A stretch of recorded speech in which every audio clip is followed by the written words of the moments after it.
So WrestleMania weekend just concluded this past weekend, obviously, and so I'm going to go through each match on the WrestleMania card from on Saturday and Sunday, combine them, and rank them from worst to best. Let's get into it. Starting off in our number 14th position, this probably will come as no surprise, but I have Randy Orton versus Joe Hendry because it really wasn't a match. Now, in general, this match really wasn't that bad at all. I mean, I have a problem with it, but to be fair to the other matches, this match just did not have enough time on the card for it to be really considered for a higher spot. So I'm not going to be like that and put another match that actually had a solid amount of time here. Even though this was a fun 5-minute squash match for Randy Orton, gives him his 20th WrestleMania match, I still can't justify putting it higher than any other match because, again, it was only 5 minutes. So, sorry Randy, but I have to give it in the last spot. In my number 13 position, I have the War Raiders versus the New Day for the Tag Team Championships, otherwise known as the match that nobody wanted to see on the card. I don't know why this match was on the card over matches like the Smackdown Tag Title TLC match that's going to happen this coming Friday. I don't know why that wasn't included on the card instead of this match. I think it would have added a lot more to the WrestleMania in general, and those tag teams are actually way more deserving than the New Day and the War Raiders, in my opinion.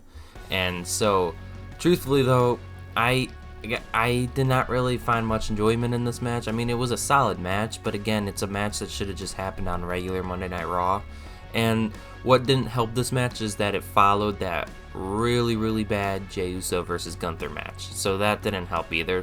So I think it brought down a lot of people's excitement, and so they didn't have a great time with this match, because this match, technically, people were hoping that it would be so much better, but then when they saw this was the next match, people were not looking forward to it. So yeah, that's kind of the bummer of it all. They basically put this match at second because I'm pretty sure they just wanted to get it out of the way. In my number 12 position, I have Jey Uso versus Gunther. I was gonna put this match right in front of the New Day and the War Raiders, but then I just couldn't justify doing that because there were some moments, not many, but some in that match that were kind of cool, kind of liked it. But throughout the majority of this match, I don't know what was going on with Jey Uso, but it almost looked like he was injured before the match even started.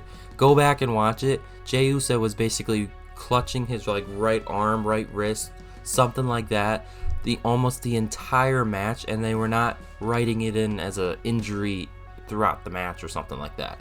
So it was not an injury that Gunther was targeting or anything like that. He was not selling any type of injury. It almost looked like he was legitimately injured. But then at the same time, there was other moments where it just looked like he was having a panic attack out there. At the end of the show, or at the end when he won, he did not do the normal Jey Uso stuff of yeeting all over the place, being this energetic nut. He looked like he was panicked out there, and it looked like they sent Jimmy Uso out there to calm him down. That's my opinion. Say what you want to say about it, but honest to God, it almost looked like Jey Uso did not know what to do, and WWE just needed a way to get him out of that area, so they sent Jimmy out there to help get him out of there. And so, honestly though, the match itself was not that memorable. Jey Uso does not put on memorable matches, and that was another case here. It almost looked like Gunther was reluctant to put over Jey Uso, and I can't blame him. I mean, what we saw Saturday night was pretty pathetic, and honestly, I don't understand all the people who are really behind Jey Uso winning. If anything, that match proved to you why he should not have won. Next, at my number 11 position, I have Cody Rhodes and John Cena. Yeah, believe it or not, this match ultimately takes the number 11 because of all the letdowns that it had. This match in general was not very memorable at all. I would never go back and watch it. And quite frankly, I was just surprised at the fact that people like The Rock did not show up, and we relied on Travis Scott. John Cena beat Cody Rhodes because of Travis Scott, basically. And then Cody Rhodes beat Roman Reigns because of 4 Hall of Famers. What is that? That is just not very good storytelling. I was not a huge fan of this at all. For this to be the Sunday night main event, I honestly believe that this should have just opened one of the nights. I honestly don't believe this should have main evented. It was not very good. This was not main event worthy. The only thing main event worthy about this match was the fact that John Cena won number 17, but quite frankly, everything else in this match completely sucked. Next, at number 10, we have Tiffany Stratton versus Charlotte Flair. This match, a lot of people are not fans of, but honestly, I didn't think it was that bad when I watched it initially. This match had some ups and downs, but then again, not as many as you would think.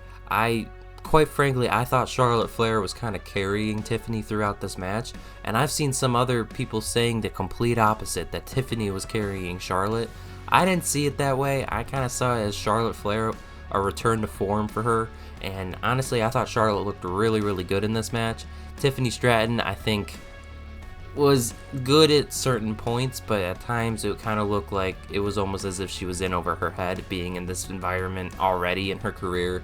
So I couldn't really judge this match based on like how good Tiffany Stratton is already, because it's almost as if this was a sink or swim match for her.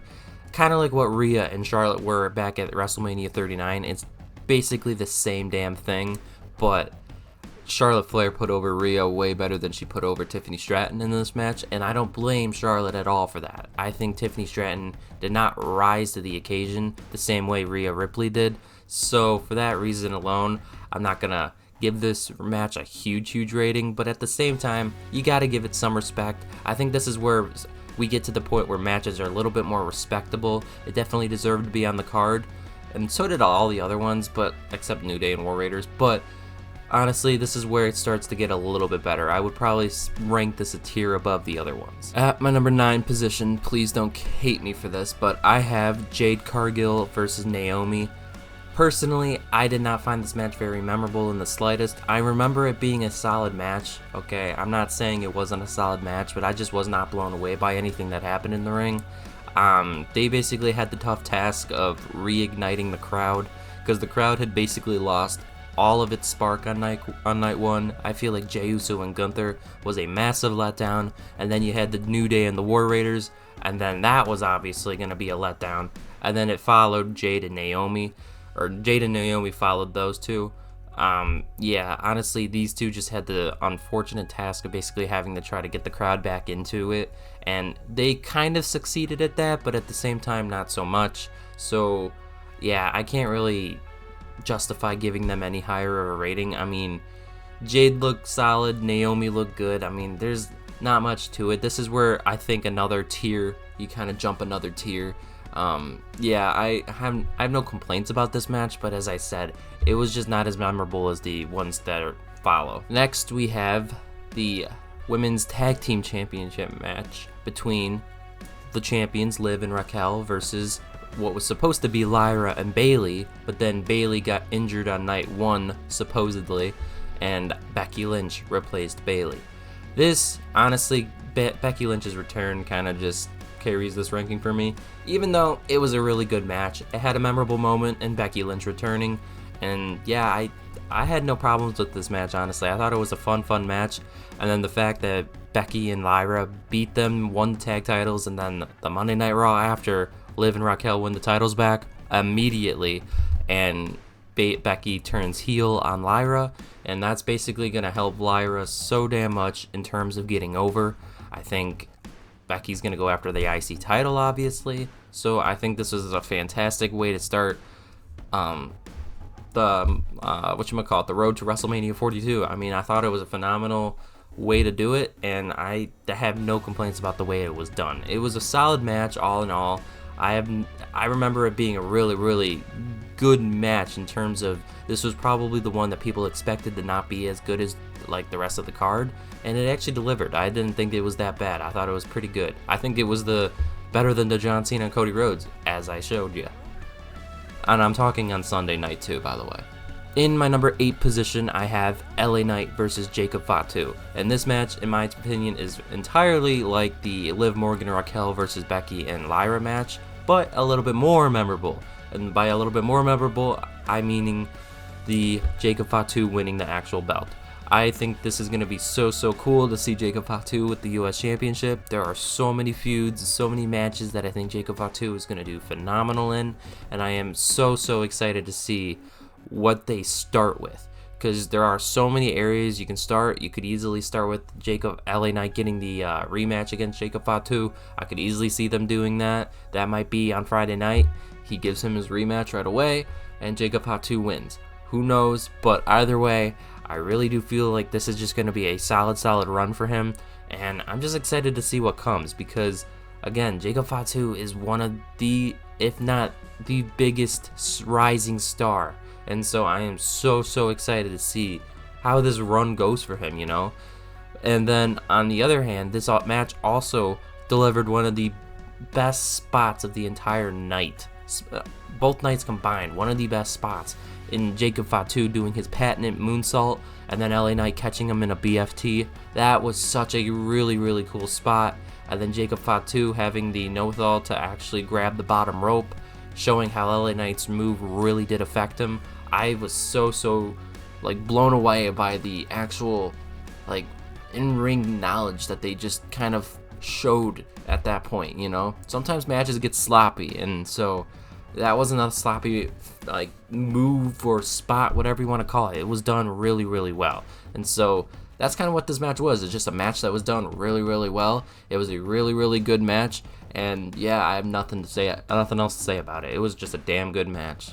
In my number 6 position, I have El Grande Americano versus Rey Fenix. This was supposed to be Rey Mysterio, but Rey Mysterio got injured on the Smackdown before. I have no idea why they actually put Rey Mysterio in a match the night before he has a match at WrestleMania Saturday. I don't know why they did that, but it is what it is. Either way, we got a really solid replacement in Rey Fenix. I think Rey Fenix delivered, and again, I have no complaints about this. This was a really fun match, and yeah, believe it or not, this was one of those matches that just helped the night move along, and that's kind of why I rank it a little bit above LA Knight and Jacob Fatu. Yes, that match was good, but this one, I don't know what it was. This one I just have a soft spot for because of the way that the storytelling was great, and I don't know, I just really loved the way it was just told. The story was all about El Grande Americano basically trying to be unmasked, like trying to figure out the identity of him, and they could not get it done.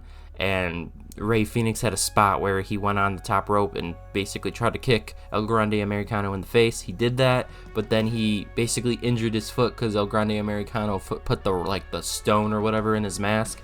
And they sold that so damn well. Everyone was thinking he was like legitimately injured and forgot it was because of the stone. I loved that so much. There was just so many cool little things they did in that match.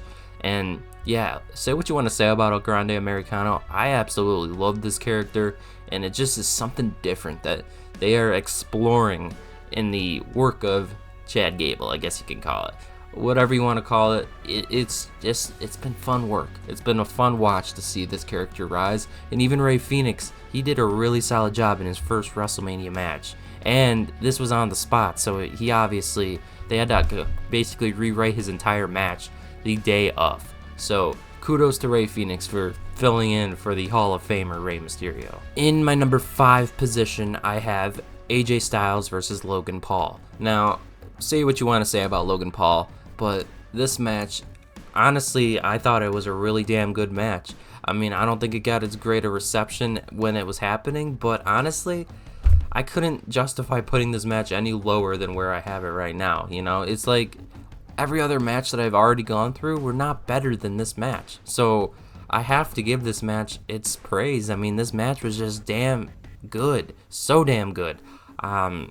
Logan Paul being the cocky ass heel that he always is, and he does it so well. It's like he gets better and better each and every time with his character when he's in the ring. His in-ring ability gets better and better, and I think AJ Styles obviously brought the best out of him. So yeah, I can't say anything bad about this match because there was nothing bad about this match. Logan Paul's finisher, the pulverizer, is such a damn cool finisher, and it's a cool name that Pat McAfee coined. I love that name. That was a freaking awesome name, and that move itself is so damn cool. And then having Karrion Kross get involved, that's just so cool, because Karrion Kross, I want to say over the past week or so, has had a random rise in attention and popularity, and I'm so happy for him because he absolutely deserves it. He has been one of my favorites behind the scenes, and someone who does not get enough ring time in my opinion. I love his character work, the stuff he says, the stuff he does. It's just interesting, and they just don't find a spot for him, which is unfortunate, but even on the Raw after, they were able to find a spot for him to do a little promo segment. So yeah, I have nothing to complain about in terms of this match. I think it's a really good match. Yeah, I have nothing bad to say about it. It was a fun watch. In my number 4 position, I have Damian Priest versus Drew McIntyre. This is, again, where, yeah, put up a tier. This one was a phenomenal match. This had the right winner, thank the Lord. This actually had the right winner. And yeah, even though Damian Priest lost, this put over Damian Priest so hard. Drew McIntyre did a phenomenal job at putting over Priest. Priest rose to the occasion in the sink or swim scenario. He rose to the occasion and he made a name for himself. And he did a really good job. I really loved this match. Then the street fight itself, yeah, they didn't go all out like they could have done, but either way, there were some solid spots, some insane ones at that, and I have nothing bad to say about it. I mean, seriously, this one, you will hear that a lot from me now lately, but yeah, this one was just a fucking awesome match. There was just, as I said, insane spots, some insane storytelling. Drew's finisher looked absolutely brutal. Claymore kicking him into the chair in the corner. That was brutal, and it was right after Priest basically went through like 2 tables. Yeah, it was a brutal finish, and it was done so well because it basically made Priest look strong even though he lost, but they didn't make him look too strong where he would have kicked out of that. Because let me tell you, if Finn Balor did that to him, he would have kicked out of it, possibly at the 1 count. I'm not even kidding. They wrote Finn so dirty in their feud, but I'm so glad they are giving Drew the respect of actually winning this match. Because again, Drew McIntyre is such a big name compared to Damian Priest that there is no reason in hell that Drew McIntyre should not win this match. Drew McIntyre needs his respect, and quite frankly, if you weren't going to put Drew McIntyre in a bigger, more established feud, then he has to win this match. There is no ifs, ands, or buts. This is a match that had to be won by Drew McIntyre, and they did just that, and I thought it was done very well in the way that they didn't make Priest look weak at all. In my number 3 position, I have the match that I even said could easily steal the show, and that is the Fatal 4-Way between Braun Breaker, Penta, Finn Balor, and the new Intercontinental Champion, Dominic Mysterio. I told you he should win this match, and they fucking went with it. I am so damn happy about that. He 100% deserved it. The story that was told throughout that match was phenomenal, and then his reluctance to go after Finn, and then he went after Finn initially. Finn caught him in the act. Finn went to work on him, and then they stopped working together throughout the match, and then Finn looked like he had cost him towards the end of the match. Dom recovered, hit his frog splash on Finn, and pinned Finn to win the belt. That was phenomenal. I absolutely loved everything that was done in that match. I can't say enough about how much Dom actually deserves this, though. Dom has done so well within the past 2 years that his character has come such a long way. There is so much that just he deserved this a while ago. There was just so much that was so good about this match. Everyone, the mix of styles, it was just a really good match. Everything from start to finish was phenomenal. I don't think a single one of them looked bad in this match. I think they all had their moment of shining, and Dom obviously shined the most because he won. But even at the end, when Dom won, the fans were going berserk, but they were going berserk before the match even started. They were cheering on Dom, and that's really what made my day. I was so happy to hear that. The fans actually wanted Dom to win, and they were chanting the Dirty Dom chant throughout the stadium, and it was so loud for Dom. That was great. And then They had Dom run back into the ring to get the crowd one more big cheer. It was phenomenal. And then at the end, when they did the post show, Dom came out to the the table with Joe Tess and all of them, and the crowd went berserk again and started chanting Dom's name. It was phenomenal to see. This guy has come a long way, and as he said, I don't think he ever expected to get cheered by the crowd ever, but he's getting to that point where he is becoming one of the bigger names, and you have got to give him some respect, because it's like he's getting better in the ring, and his character work is really, really good. What else can you ask for from him? You know, he is learning, he is getting better. He's a sponge, as Triple H has said. He is really, really good, and I am so glad they went this route with having him win. It was just a fun match. And again, no complaints. This was just such a solid match, and I would justify giving it a higher ranking, but again, there were two way better matches than this. And at my number 2 position, one of those way better matches is Rhea Ripley versus Bianca Belair versus Io Sky for the Women's World Championship. This one absolutely should have main evented night 1, and then the number 1 match should have main evented night 2, and we'll get to that in a second. But this match far exceeded my expectations. I mean, I was expecting it to be phenomenal, but I wasn't expecting it to be that phenomenal. That was so damn good. I absolutely loved everything about this match because everyone had their chance to shine. Literally everyone had their chance, and the finish was phenomenal. I loved that finish. It was the same way that she won the NXT championship, and she didn't win it, she just retained here, but either way, it made Io look solid. It did not make her look weak at all.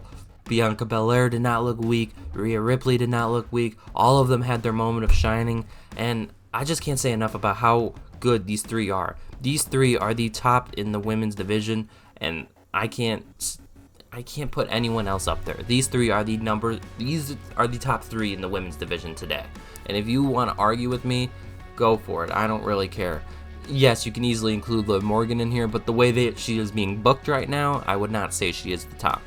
So, the way people are being booked right now, these 3 are easily being booked as the top 3 in the division. But you can make an argument Liv Morgan deserves to be there, and I wouldn't complain with that. I think she 100% does deserve to be there. I think she deserves to be there over Io Sky, but that is only because Io Sky does not have much of a personality, and Liv Morgan does. So, putting it that way, I really do believe Liv Morgan deserved to be in this match over Io Sky, but Io Sky made the most of it, and she did a really, really good job in this match, and this match made Io Sky. Like the Tiffany and Charlotte match, sink or swim. Io, this was a sink or swim moment for her, and she 100% swam. She swam so far, and it was such a really, really good match. Again, this really should have main evented night 1, and CM Punk was right, but CM Punk wasn't right in the sense that his match 100% should main event. Because in my number 1 position, I have Roman Reigns, CM Punk, and Seth freaking Rollins. This match was by far the best WrestleMania match I have ever seen. I mean, seriously, storytelling, all-time high.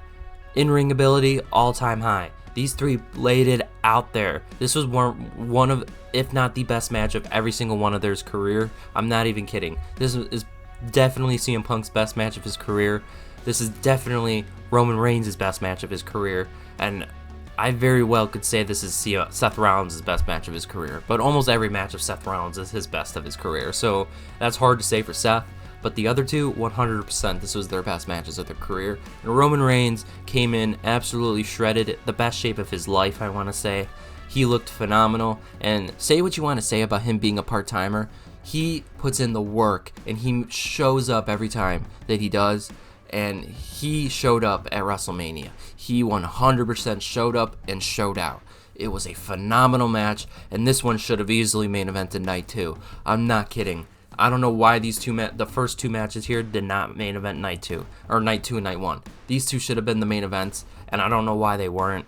I mean, seriously, these ones really stole the show, in my opinion. The top 3 matches stole the show. They saved the show, in my opinion. I gotta be honest, WrestleMania this year was a little bit of a letdown in a lot of senses here, but these 3 matches definitely saved the show in my opinion, and you can argue the 4th one did too, Damian and Drew. You could argue that one saved the show a little bit too, but the top 3 100% did, because those were the times that the crowd was at its loudest and the most engaged in the match. I'm not kidding. These 3 were so damn good, and again, they were just, I can't even say anything else about it. It was just such a fucking awesome match.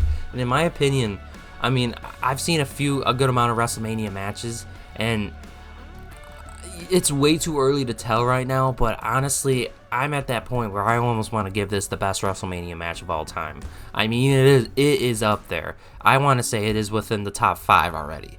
That's how damn good it is. And obviously, it might not get any higher than that, but I don't know. If you go back and watch some of the other ones, I mean, yes, there are some really good ones, but God, in the sense of storytelling, this is probably the best. Paul Heyman getting involved at the end, basically betraying both Punk and Roman and siding with Seth, and then the Monday Night Raw after, having that faction with him, Paul Heyman, Seth Rollins, and now Braun Breaker.